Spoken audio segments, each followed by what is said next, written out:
चुका है।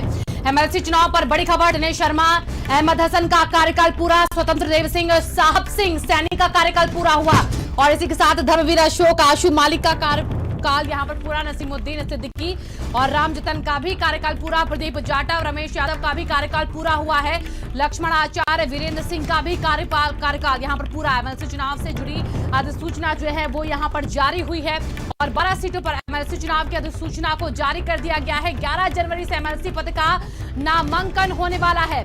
28 जनवरी को एमएलसी पद का यहां पर आगे का पूरा कार्यक्रम रहेगा। 12 सीटों पर एमएलसी चुनाव को लेकर अधिसूचना सामने रखी जा चुकी है। 28 जनवरी को एमएलसी पद का मतदान है और इसी के साथ जो सीटें खाली हुई हैं उन सभी सीटों पर चुनाव कराया जाएगा।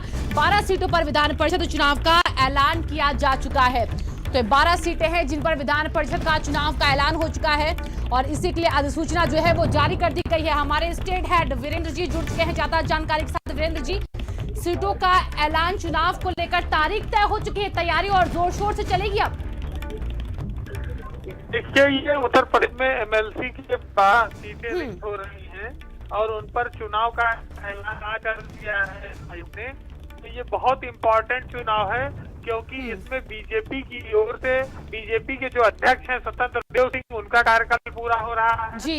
डिप्टी सीएम दिनेश शर्मा का कार्यकाल पूरा हो रहा है और लक्ष्मण आचार्य जी, ये 3 लोग हैं जो बीजेपी के बड़े नाम हैं। इसके अलावा नसीमुद्दीन सिद्दीकी जो बीएसपी में एक समय बहुत बड़े नेता थे, उनका कार्यकाल पूरा हो रहा है और विधान परिषद के जो इस समय सभापति हैं रमेश यादव, उनका भी कार्यकाल पूरा हो रहा है।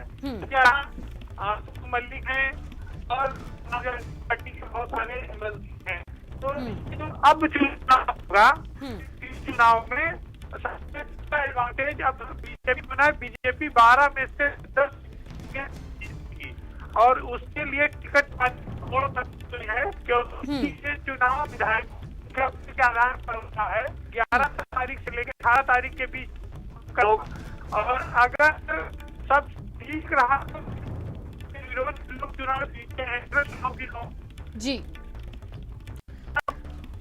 की बात है।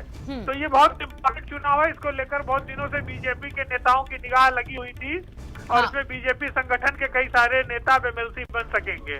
जी बिल्कुल वीरेंद्र जी, और देखिए बीजेपी यहाँ पर 12 सीटों में से 10 से 11 सीटों पर चुनाव लड़ने की बात कह भी चुकी है। बैठक भी पहले हुई थी और बैठक में इस बार उम्मीद ये जताई जा रही कि जो अभी तक रणनीति तैयार की गई उसका नतीजा यहाँ पर सफलतापूर्वक निकलेगा भी। हालांकि बीजेपी इस चुनाव को लेकर कितनी अलर्ट इस वक्त दिख रही है वीरेंद्र जी? बिल्कुल, देखिए ये 10 सीटें बीजेपी क्लियर जीतेगी। 10 में से 3 नाम ऐसे हैं जो रिपीट होंगे, स्वतंत्र देव सिंह, दिनेश शर्मा, लक्ष्मण आचार्य। 7 नए लोगों को विधान परिषद में जाने का मौका मिलेगा जी। और इसको लेके मंथन हुआ है करीब 14 नाम बीजेपी में। वो हाईकमान की मुहर दिल्ली से लगने के बाद वो नाम फाइनल हो जाएंगे जी।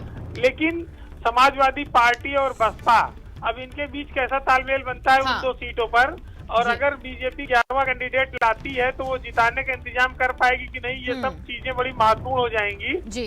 तो 11 जनवरी से 18 जनवरी के बीच जब नामांकन समाप्त होगा तब पता लगेगा कि चुनाव होगा या सब निर्विरोध चुने जाएंगे जी। चलिए, बहुत बहुत शुक्रिया वीरेंद्र जी इन तमाम जानकारियों के लिए। हर कोई चाहता है कि उसकी स्किन हो सुंदर, कोमल और ब्राइट, तो फिर कोई भी साधारण